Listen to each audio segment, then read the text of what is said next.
Warahmatullahi wabarakatuh. Perkenalkan, nama saya Melia Chandra Dewi dari kelas 12 MIPA 2 absen 5. Hari ini saya akan mempraktekkan sel volta dari buah jeruk untuk memenuhi tugas uprak kimia. Ini ada alat dan bahan, yaitu 4 menjepit buaya ditambah 4 kabel, ada warna merah, hitam. Lalu ada 3 buah jeruk nipis, 1 buah lampu LED, 3 buah koin tembaga warna kuning sebagai anoda, dan 3 buah paku sebagai katoda. Lalu ada pisau.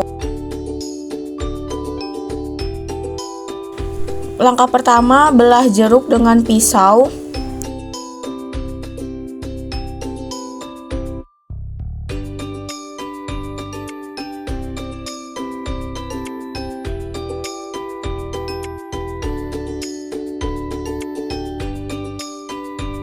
Lalu masukkan koin setengah ke dalam.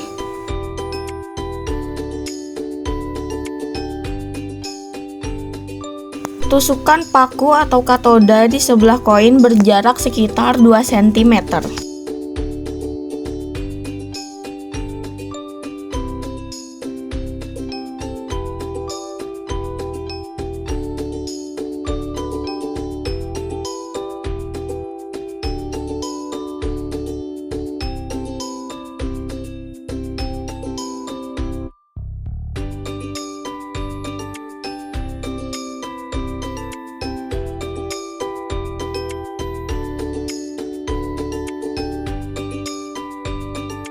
Langkah selanjutnya, jepit kabel merah ke koin tembaga warna kuning yang sebagai anoda.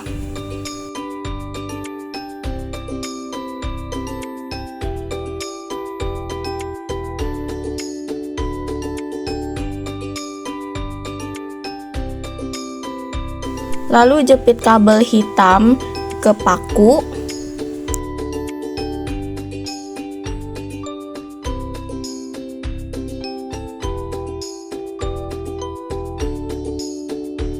Dan ujung kabel hitam dicapit ke koin yang sebagai anoda.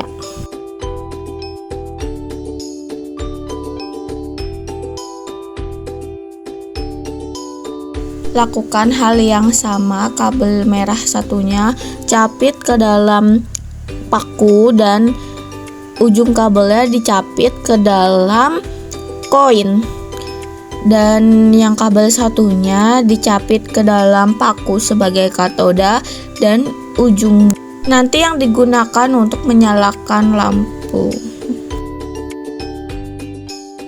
Lalu kabel buaya yang merah dicapit ke lampu LED yang panjang, dan yang tidak ada capitnya itu ditempel ke lampu yang pendek, dan ini terlihat menyala. Dari hasil percobaan yang dilakukan, buah jeruk nipis dapat menyalakan lampu setelah dihubungkan secara seri, sehingga setelah semuanya tersambung akan didapat anoda dan katoda di ujung jeruk pertama dan terakhir. Kemudian anoda dan katoda tersebut disambungkan pada kaki-kaki LED dan ditemukan bahwa lampu LED dapat menyala dengan baik. Hal ini terjadi karena adanya larutan elektrolit yang terkandung dalam air asam jeruk nipis tersebut.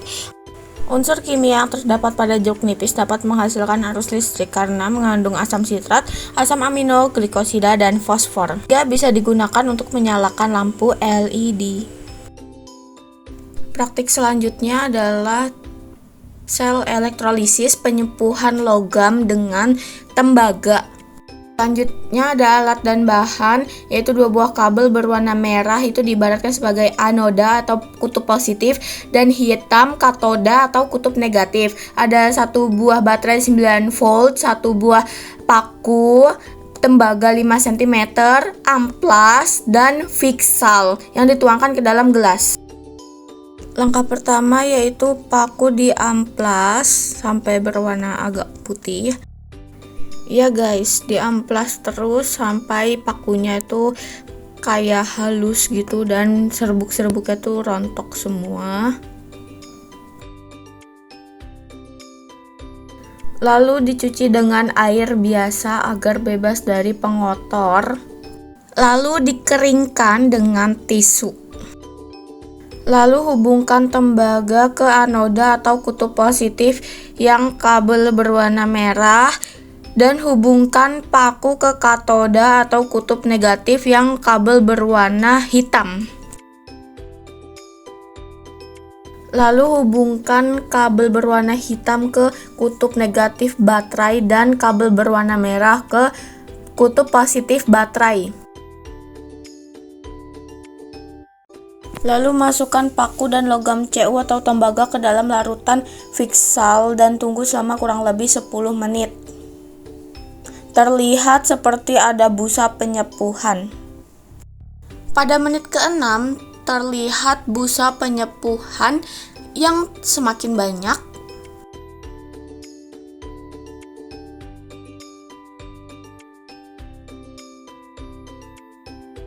Lalu terlihat di 5 detik terakhir, dan matikan alarmnya dulu.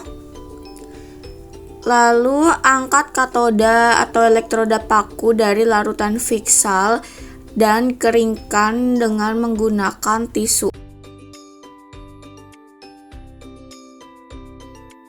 Dan terlihat perubahan pada paku dan tembaga. Jadi hasil dari praktikum paku berperan sebagai katoda, tembaga berperan sebagai anoda, larutan Fiksal berperan sebagai larutan elektrolit. Maka akan menjadi reaksi di antara keduanya.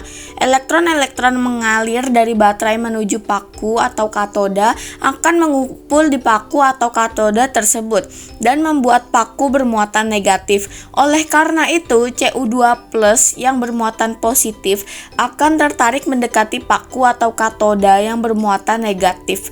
Setiap ion Cu2+ menangkap elektron sehingga terjadi reduksi, yaitu Cu2+ ditambah 2E menjadi Cu. Ion Cu akan tereduksi di katoda dan membentuk logam Cu yang menempel di paku, sehingga paku yang berwarna perak berubah warna menjadi seperti warna tembaga atau kemerahan. Sedangkan ion SO4 2- akan menuju anoda menyebabkan elektroda tembaga larut dalam larutan Fiksal. Dari praktikum ini dapat disimpulkan bahwa penyepuhan adalah pelapisan dalam logam dengan menggunakan sel elektrolisis atau dengan tujuan untuk memperoleh sifat atau benda menjadi lebih baik, seperti mencegah korosi, memperindah penampilan suatu benda, dan benda yang disepuh menjadi katoda dan logam penyepuh sebagai anoda.